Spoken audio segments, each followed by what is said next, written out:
శ్రీ మహాగణాధిపతయ నమః. ఐం మహాసరస్వత్యే నమః. శ్రీ లలితాంబికాదేవ్యే నమః. ఉగాది పండుగ అనేటువంటి పర్వదినాన్ని మనము ఎలా జరుపుకోవాలి గురువుగారు అని ప్రశ్న. అదేమిటి ఉగాది పండుగ, అందరూ కొత్త బట్టలు వేసుకుంటున్నాము కదా, పంచాంగ శ్రవణం వింటాము, వెళతాము, ఇంతకంటే ఏముంది, వంటలు చేసుకొని తింటాము అంతే కదా అని అనుకుంటారు. చాలామందికి తెలుసు, కానీ తెలియని వాళ్ళు కూడా కొంతమంది ఉన్నారు అనేటువంటిది మనం గమనించాలి. అందుకనే ఈ యొక్క ప్రయత్నం. ఉగాది పండుగ అని అనగానే మనము మామూలుగా అయితే జనవరి రాగానే కొత్త సంవత్సరము అని అని అల్లర్లు చేసి అరుపులు అరిచి ఎక్కడెక్కడో నెక్లెస్ రోడ్డు అట్లాంటి చోట అంతా ఏవేవో చేసి చేసుకుంటూ ఉంటారు, సహజం.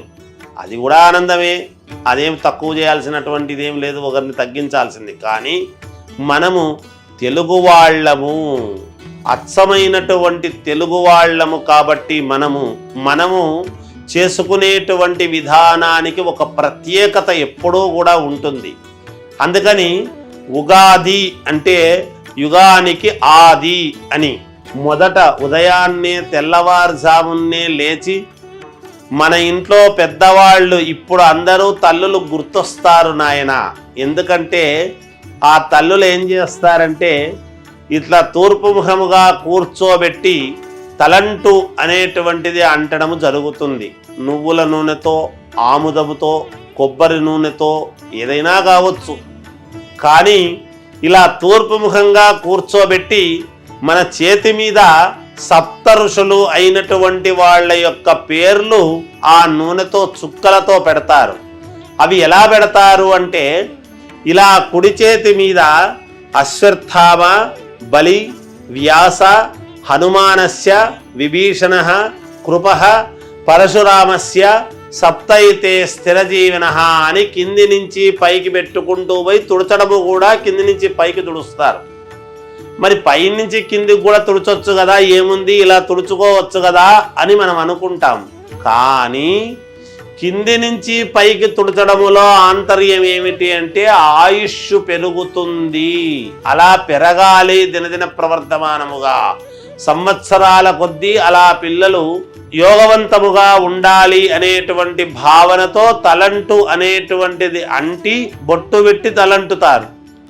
తలంటి ఇలా చుక్కలు పెట్టి సప్తఋషులను తలుచుకొని ఆశీపూర్వకముగా తల్లులు చేస్తారు. ఇట్లాంటి సమయాల్లో మనకు తల్లులు చాలా అవసరము అనేటువంటిది. మరి మిగతా విషయాల్లో అవసరం లేదా అంటే పాపం మనం వాళ్ళ ఇంట్లో పెద్దవాళ్ళని, ఏదో వీళ్ళు ఊరికి మాకు అడ్డం వస్తారని, ఏదో ఒకటి మాట్లాడుతుంటారని తిట్టుకుంటూ ఉంటాం. ఇట్లాంటి సమయాల్లో ప్రతి పండుగకు తల్లి ఆమె చేసేటువంటిది మళ్ళీ పండుగ వరకు మనము ఆరోగ్యవంతముగా ఉండాలి అంటే ఈ ఒక్క పని చేస్తే మళ్ళీ ఆరోగ్యవంతముగా మళ్ళీ పండగ వరకు మనం ఉండగలుగుతాం. అందుకని అందరూ కూడా మాతృదేవతలను చాలా సంతోషముగా చూసుకోండి, మేలు జరుగుతుంది అనేటువంటిది ఒకటి. అలా తలస్నానము చేసిన తర్వాత మనకు శక్తి ఉన్నంతలో, చేతనైనంతలో క్రొత్త బట్టలు అనేటువంటివి కుట్టించుకొని ఉంటాం. అలా కొత్త బట్టలు వేసుకొని ఇంట్లో దేవుడికి పూజ చేసుకోవటము, లేదా గుడికి వెళ్ళి దేవుడికి కాయా కర్పూరము కొట్టుకొని, అంటే మన పేర్లతో మన కుటుంబ సభ్యులతో అర్చన చేయించుకొని బాగుండాలి అనేటువంటి కోరికతో దేవాలయానికి వెళ్ళి అలా ఏదో కాస్త మనకు చేతనైనంత పూజ చేయించుకొని అక్కడ పూజారి యొక్క ఆశీర్వచనము తీసుకొని ఇంటికి రావటము జరుగుతుంది. అలా వచ్చిన తర్వాత మిగతా వాళ్ళందరితోనూ మనతో, మన ఇంటికి వచ్చినటువంటి బంధువులతోనో అందరితోనో సంతోషకరమైనటువంటి మాటలంతా కూడా మాట్లాడుతూ ఆనందంగా గడుపుతూ ఇంట్లో ఎవరి శక్తి అనుసారము వాళ్ళు శక్తి కొద్దీ పిండి వంటలు, పండుగ వంటలు అని చేసుకుంటారు. అలా పండుగ వంటలు అనేటువంటివి ఏవో చేసుకొని కాస్త నివేదన దేవుడికి, మన కులదైవానికి ఇంత నివేదన అనేటువంటిది పెట్టుకొని తర్వాత మనము భుజించడము జరుగుతుంది. అలా సాయంకాలము మళ్ళీ పూర్వమైతే ఒక దేవాలయంలోనో ఒక చెట్టు కిందనో ఒక పండితుడు కూర్చొని పంచాంగ శ్రవణము, పంచాంగ పఠనం అనేటువంటిది జరిగేది. ఆయన పఠిస్తాడు, వినేవాళ్ళందరూ శ్రవణం అని దాని అర్థం. అలా పంచాంగ శ్రవణ కార్యక్రమం జరిగేది. పంచాంగ శ్రవణము యొక్క కార్యక్రమం ముఖ్య ఉద్దేశ్యం ఏమిటి అంటే, ఆ రోజుల్లో పంటలు ఎలా పండుతాయి, వర్షాలు ఎలా కురుస్తాయి, ఈ సంవత్సరము రాజు మంత్రి నవనాయకులు ఎలా ఉన్నారు, అలా ఉంటే ఏమి జరుగుతుంది, ఆ సంవత్సరము ఎలాంటి పంటలు వేసుకుంటే మేము బాగుపడతాము, ఏవి పాటిస్తే అర్చకుడు అక్కడ పంచాంగ శ్రవణము చెప్పేటువంటి ఆయన ఏమి చెబితే అది పాటిస్తే మనకు మేలు జరుగుతుంది, ఏమి చేసుకుంటే మనము అభ్యున్నత పదములో ఉంటాము అని అన్నీ కూడా పాటించేవాళ్ళు.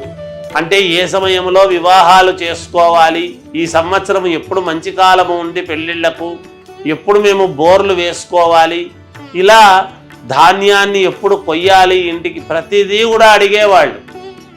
అడిగిన తర్వాత అలా అర్చకుడిని ఆ ఊర్లో ఉండేటువంటి గ్రామస్తులందరూ కూడా పోషించడం అనేటువంటిది బాధ్యతగా తీసుకునేటువంటి వాళ్ళు. దేవాలయంలో ఒక ఊర్లో గుడి కట్టాము, దేవాలయంలో దేవుణ్ణి ఎంతైతే మనము పరమ పవిత్రముగా పూజిస్తామో ఆ ఊర్లో ఉండేటువంటి అర్చకుడిని ఆ ఊరందరూ కూడా బాధ్యతగా స్వీకరించి అర్చకుడి కుటుంబాన్ని సాకేవాళ్ళు. అందుకనే వాసన లేని పువ్వు, సదభ్యాసము లేని విద్య, గ్రాసము లేని కొలువు, బుధవర్గము లేని పురంబు, ధ్వజస్తంభము లేని ఆలయము, ఇవన్నీ కూడా చెప్పారు. బుధవర్గము లేని పురంబు అంటే బ్రాహ్మణుడు లేని ఊరు కాదు అని.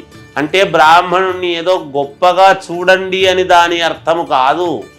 దాని అర్థం ఎప్పుడూ కూడా ఊరికే బ్రాహ్మణులను మనం తిట్టిపోసుకుంటే వచ్చేదేమి లేదు. కాకపోతే మనకు సూచన తెలియజేస్తాడు అని. ఒక డాక్టర్ ఉన్నాడు అనుకోండి, ఏ కులమైతే ఏముంది, ఏ మతం అయితే ఏముంది, ఆయన ఇంజెక్షన్ వేస్తే అందరూ వేయించుకోవాల్సిందే. నేను బ్రాహ్మణ్ణి కాబట్టి డాక్టర్తో పొడిపించుకోను అంటే కాదు కదా. అలా కొంతమందిని అందరూ కావాల్సిన వ్యక్తులుగా ఆదరిస్తారు. అలా ఆదరించాలి, అది గొప్పతనము, అది మన మానవత్వము. అలా ఉగాది పండుగ అనేటువంటిది జరుపుకోవటము మనము సంతోషముగా చేసుకునేటువంటి కార్యక్రమము.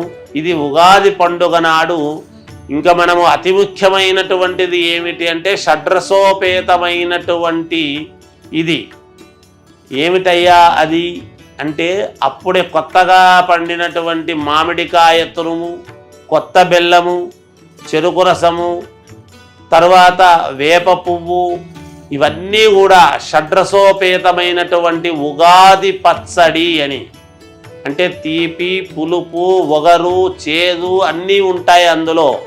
ఎందుకు ఇవన్నీ అంటే, మానవాళికి మానవ జీవితంలో కష్ట సుఖాలు అనేటువంటివి రెండూ సమానమే. ప్రతి మానవుడి జీవితము ముళ్ళబాటనే. దాన్ని పూలబాటగా మార్చుకోవాల్సినటువంటిది ఏమిటి అంటే, ఆ కష్టాన్ని కూడా ఇష్టముగా ఎప్పుడైతే మనము భరిస్తూ ముందుకు వెళతామో అప్పుడు అది పూలబాట అవుతుంది. అందుకని మనము గ్రహించాలి.